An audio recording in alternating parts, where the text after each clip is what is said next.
Hi, my name's Jeff Turnbull. I'm the spokesperson for Redwatch, and Redwatch is a residents group that covers Redfern, Waterloo, Everleigh and Darlington. And we were set up back in 2004 when it was plain that the government was going to come into the area and make some very big changes about what you do in terms of redevelopment next to heritage conservation areas where you've got two-storey terraces, and how that heritage is preserved, and then how that all meshes together. So the government's interest, because it's next to a busy railway station, is they wanted to put a fair amount of density in that. From the residents' perspective, we wanted something that was sympathetic to the people who worked on the site over many, many years, and to the surrounding area.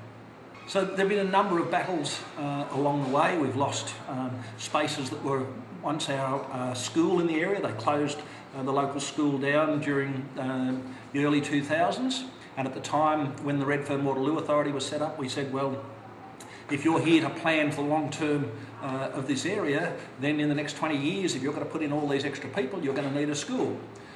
So, you should be planning for that. Why are you selling the school? And we were basically told that at the present moment, the school was surplus to requirements as far as government was concerned, and if in 20 years' time there needed to be another school, then government would just have to go out and buy land in the inner city to actually put one in.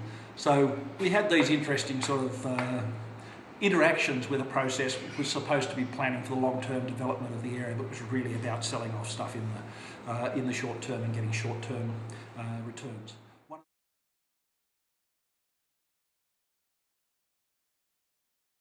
I'm Jen Rignold.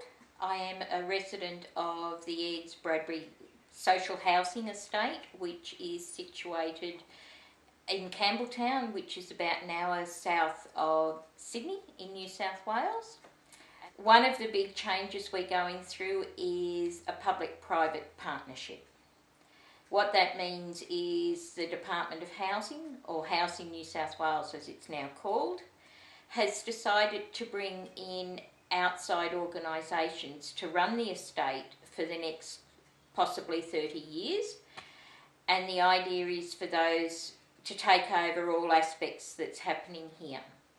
And in that consortium, the organisations they want are a builder, someone to do maintenance, someone that does community renewal work, someone that does the client service officer stuff, and a bank to finance all of this.